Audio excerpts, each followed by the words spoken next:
a décidé de faire une version un peu différente de tout ce qu'on peut imaginer de la Joconde. Donc c'est Kev Adams qui va interpréter le rôle. J'ai fait faire un fond et on est en train de le maquiller, de le préparer. L'idée c'est d'arriver à un côté peinture mais tout en restant photographique.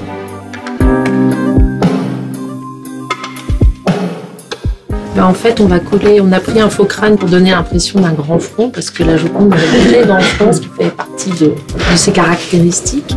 Je précoiffe, on va dire, voire je coiffe. Je trouve que c'est assez passionnant et je trouve que voilà, quand on aime bien jouer à la comédie et se mettre dans la peau de personnages, c'est assez rare de pouvoir se mettre dans la peau de ce personnage-là, quoi. Donc c'était une opportunité à saisir et je l'ai saisie. La demande d'aujourd'hui, c'était de pouvoir réaliser le fond de décor du tableau Mona Lisa en respectant le code couleur de la série, à savoir les teintes terre. L'univers de Mona Lisa, je vais pas te mentir, je connais pas sa playlist par cœur. Je la connais pas de ouf, tu vois. Mais je sais que ce tableau-là est une représentation forte de la culture avec un grand C. Au sens large, et c'est ça qui m'a plu, et c'est cette représentation-là qui m'a plu. Et je trouve que ouais, à notre époque, avec tout ce qui se passe et tout ce qui est dit, un homme qui se met en femme pour faire une photo, je trouve ça plutôt symbolique et plutôt bien aussi.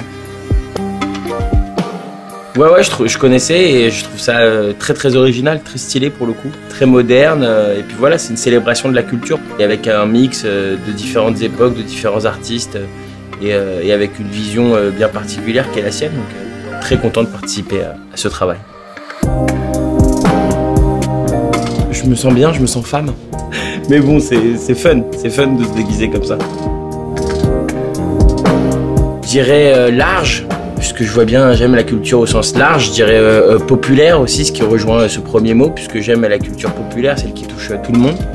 Et je dirais enrichissant. Je crois que c'est quelque chose de très enrichissant. Je crois qu'au travers des tableaux, des livres, des spectacles, de la musique, on apprend tous un petit peu à se connaître soi-même, donc c'est important.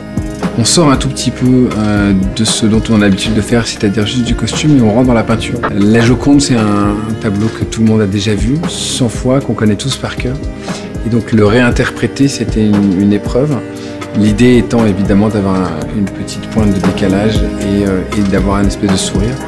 Après, la difficulté, c'est que Kev Adams, il a une vraie belle gueule et qu'on lui a rajouté un front, ce qui ne met pas forcément en valeur. Quand on regarde cette photo finale, on a un peu des deux. On a un peu de Kev, un peu de la Joconde, et ça donne une image assez étonnante.